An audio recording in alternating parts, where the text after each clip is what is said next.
રોષે ભરાયેલા લોકોએ પોલીસ સ્ટેશન માથે લીધું। વડોદરામાં બિલ્ડરે નાણાં લીધા બાદ મકાન દુકાનનું પોઝેશન નહીં આપતા 150 જેટલા લોકોએ પોલીસ સ્ટેશન બહાર હોબાળો। એક મહિલા બેભાન। વડોદરા શહેરમાં કિશન એમ્બ્રોસિયા નામની કન્સ્ટ્રક્શન સાઇટ ચલાવતા બિલ્ડર ભીખુ કોરિયાએ નાણાં લીધા બાદ મકાન અને દુકાનના પોઝેશન નહીં આપતા 150 જેટલા લોકોએ ગોત્રી પોલીસ સ્ટેશનમાં હોબાળો મચાવ્યો હતો। લોકોએ 6 વર્ષથી નાણાં ભર્યા છે, તેમ છતાં મકાન અને દુકાનનું પોઝેશન આપ્યું નથી અને છેલ્લા 10 મહિનાથી સાઇટ પણ બંધ કરી દીધી હોવાના આક્ષેપ લોકોએ કર્યા છે। આજે સવારથી લોકો ફરિયાદ નોંધાવવા માટે ગોત્રી પોલીસ સ્ટેશન પહોંચ્યા હતા અને રાત સુધીમાં 40 વર્ષીય નૈનાબેન તેવાની નામના એક મહિલાને ચક્કર આવતા તે બેભાન થઈ ગઈ હતી, જેથી તેને એમ્બ્યુલન્સ મારફતે હોસ્પિટલમાં સારવાર માટે ખસેડવામાં આવી હતી। પોલીસ ફરિયાદ કરવા આવેલા શીલા બારિયાએ જણાવ્યું હતું કે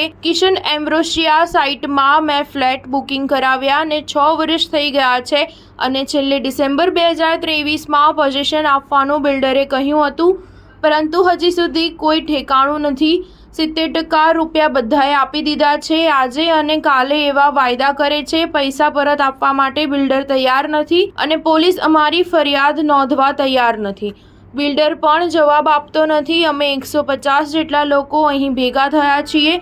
બધાએ મકાન અને દુકાનનું બુકિંગ કરાવ્યું છે। ઉલ્લેખનીય છે કે બિલ્ડર ભીખુ કોરિયા એ કોરિયા ઇન્ફ્રા પ્રાઇવેટ લિમિટેડ નામની કન્સ્ટ્રક્શન ચલાવે છે અને જેમાં હાલ કિશન એમ્બ્રોસિયા નામની કન્સ્ટ્રક્શન સાઇટ ચલાવે છે, જેમાં મકાન અને દુકાનનું પોઝેશન ન આપ્યું હોવાના આક્ષેપ લોકોએ લગાવ્યા છે। સ્ટાર ન્યૂઝ 7 હંમેશા સચ્ચાઈની સાથે।